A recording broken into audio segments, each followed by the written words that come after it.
What's that app where you walk past someone and if they recognise you, you recognise them? So is it Happening or something like that? What, the dating app? There's a dating app. If you happened, is it? Someone's just said in my ear, knows very clearly. Now we take a closer look at loneliness, romance, and secrets. The story of Manti Te'o, the football star, whose girlfriend never really existed, points to something new in our changing world. There are some reports that the girl who apparently so enraptured Manti Te'o was not a girl at all, but instead a young man. There are still a lot of open questions about this case, of course, but what we do know is that romantic deception in the age of the internet is rampant.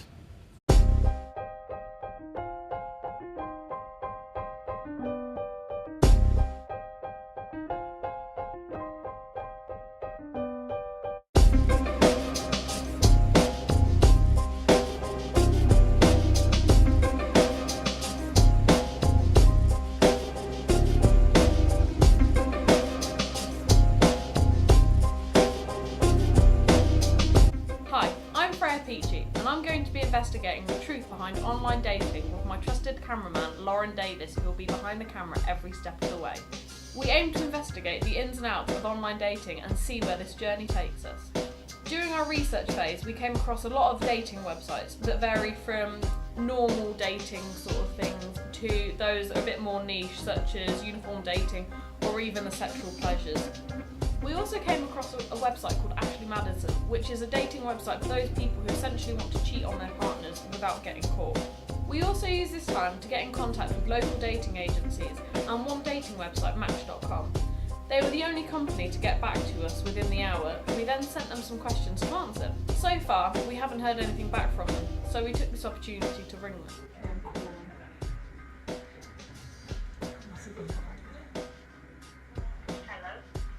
Hello, is that Elizabeth Stone? Yeah. Hi, my name's Freya. I emailed you about a week and a half ago with some questions for a documentary that we're doing about online dating. Yes. I was just wondering if you had any answers to the questions that we sent over. I haven't managed to look at them yet. I apologise. It's been very busy in the office. It's looking quite busy, but I can probably put them together for you next week. If you could, that would be great. Yeah, because our deadline's looming. So Okay. if you could do that for next week, that would be absolutely brilliant. Okay. All right, thank you very much. Bye. Bye. After completing some research, I signed up to a dating website called Badoo. I took a 12-minute video, and on dating websites, it seems that a lot happens in that time. The first few minutes after signing up, I had people looking at my profile, liking me, and even favouriting it. We will keep visiting this throughout the documentary. Our first interview is with Trelawney Kerrigan, who is a dating consultant and deals with the safety aspects of dating. A member of any of our brands would receive the services of their own personal matchmaker. So they would be working alongside an experienced professional who would be looking within the dating options client base for suitable matches.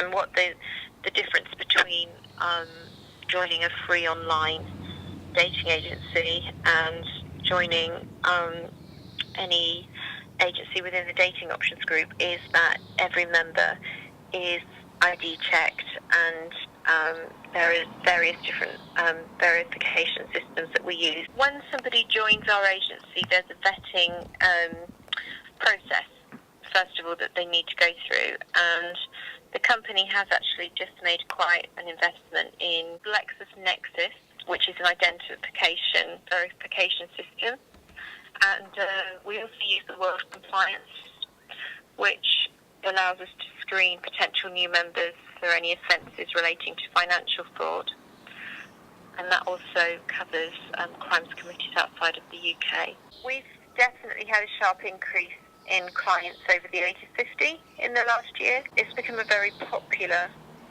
notion that, you know, no matter how old you are, that it's not too late to start again and find love again.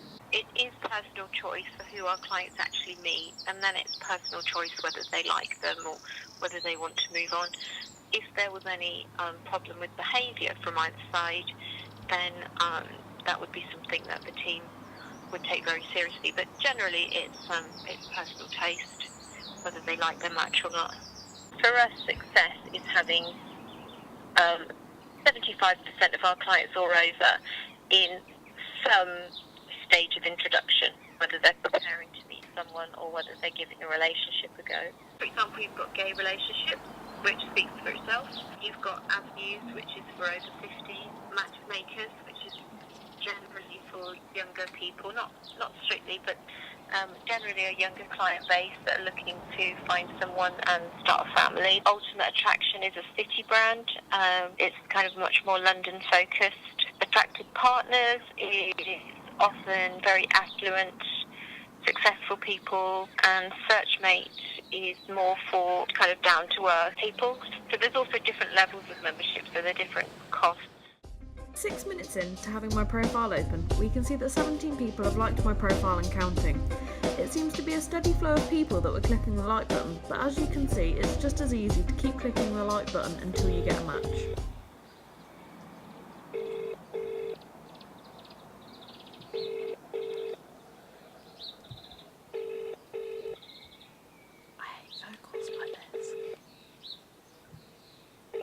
Hi, this is Elizabeth Stone. I can't take your call at the moment, but please leave a message and I'll get back to you as soon as I can.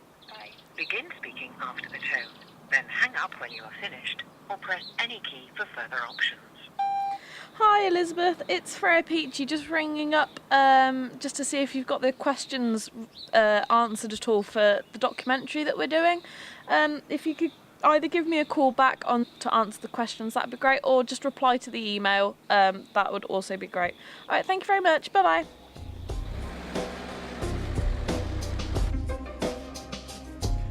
After calling out to some friends, Wayne was one of the people who was willing to be in this documentary. He has used various forms of online dating and has come out with some positive and negative experiences. The reason I started using online dating was to try and find connection with someone that wasn't just a drunken person on a night out.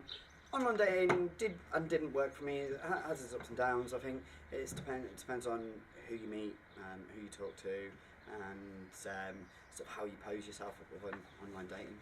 The biggest of the good things is my child. He is a product of online dating.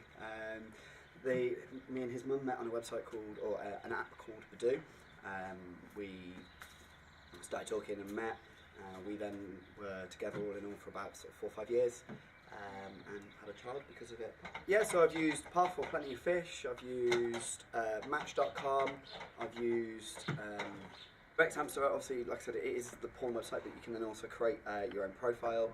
Then you can put your pictures, you can upload videos, do like blogs as well. They've got an option to be able to search for not only male or females, you can search for like gay, straight, bisexual, or transsexual. So it gives you like a wide variety of what you can search for. I was chatting to some woman and we swapped telephone numbers. I started texting on that and she was like, "Oh, call me." And so I rang her. I was on the phone to her for about an hour and a half or so. Then sort of finished the conversation. A couple of days later, ended up having another phone conversation with her. Then got my phone bill, and I'd been charged £80 for those 2 phone calls. So it was a scam. Obviously, they can try and verify users, which like POF doesn't verify any users, to then make sure that you're an authentic person. But then I suppose that would then mean trying to authenticate people.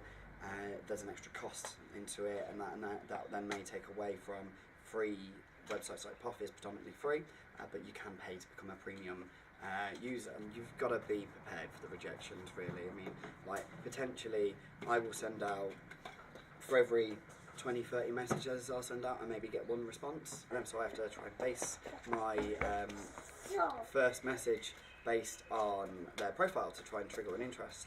And that's one thing that really puts me off profiles. If I go onto a profile of a woman that's got their kids on there, I won't probably tend to message them, because I just think there's something not quite right there. We left Wayne and Harvey to play, but he gave us more things to research into, so we headed back to base where we could have a look into some of the websites that he suggested. After leaving my profile alone for 20 minutes, I logged back into Badoo to see if anything else has happened. At this point, it is noticeable that not being online means that less people have liked my profile.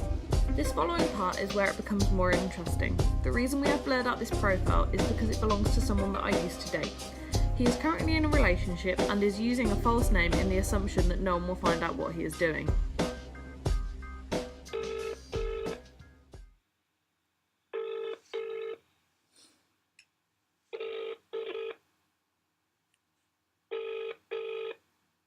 Hi, this is Elizabeth Stone. I can't take your call at the moment, but please leave a message and I'll get back to you as soon as I can.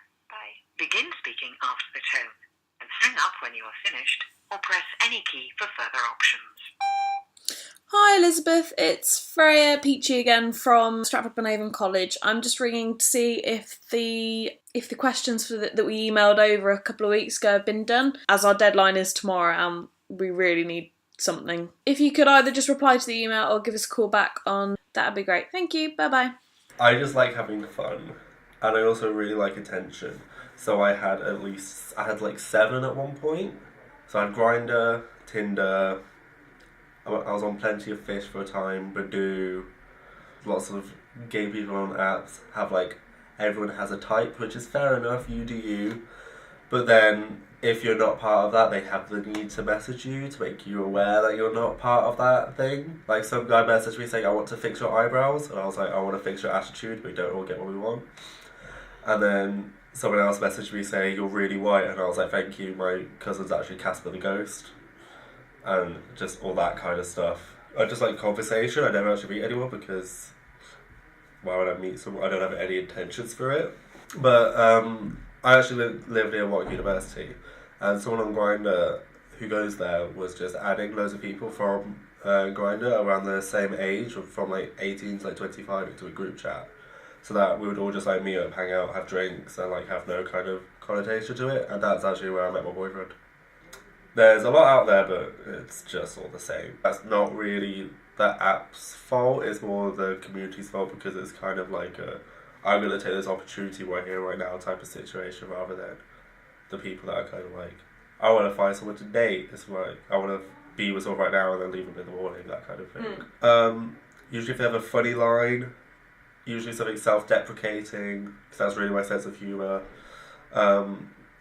A picture with their face in it and not a fake name, that kind of stuff, not a fake picture or that kind of stuff. So what I usually do if someone starts talking to me is I'm just like, can you just like put this number down on a piece of paper and take a photo of you holding it, so that that like clarifies that that's definitely that person. If they don't comply to it, then we're like, well, see you then, because I don't know if it's actually you. Because I have my face out there, so it's not fair for you to know my face, but for me not to know yours. How would you sum up online dating apps in 3 words? Not only sex. After checking through who had liked my profile, I thought it would be a good time to start messaging people. The first person that I messaged straight off called me beautiful, without even talking to me. I tried to get some information from this man, but unfortunately he was more interested in meeting and seeing more photos. He even went as far as to giving me his number, as it was easier to talk that way. After eventually logging back into my account, I noticed I have 6 unread messages, 97 new likes, 59 profile views, and that's all just 4 days after setting up my account and leaving it to stew. I decided that I would start trying to like people and see if this would bring up more of a response in terms of how many people like me back. I ended up getting some matches whilst I was at it. So, after all the interviews and having a go at online dating, I think it's safe to say that no matter how many verification layers and safety layers that you have, there will always be an easy way around, creating a false profile, as shown by the one that I set up on Badoo. This also becomes a reality when people like my ex actually create those false profiles to try and hook up with people without getting caught by their current partners. Online dating may seem fun and the thing for you to do, but it's also important that you stay safe too. The following video demonstrates the dangers you may face. So people of the world, stay safe. Thanks for watching. Looking for love in all the right places? Like popular dating sites, mobile apps, and social networking sites? Ron seems like a perfect match for you. He's thoughtful and says he can't live without you. He says he's from the US but works out of the country. He says he wants to visit but says he can't afford it. He asks you to send him money. Last month it was medical bills for his sick aunt. This month he needs money to fix his car. Next month, who knows? Ron wants your money. Don't send it. The person pretending to be Ron is a scammer. He'll tell you anything to get you to wire cash right away. He'll never run out of excuses. If an online love interest asks you for money, walk away, no matter how compelling the story. Report scams at ftc.gov/imposters.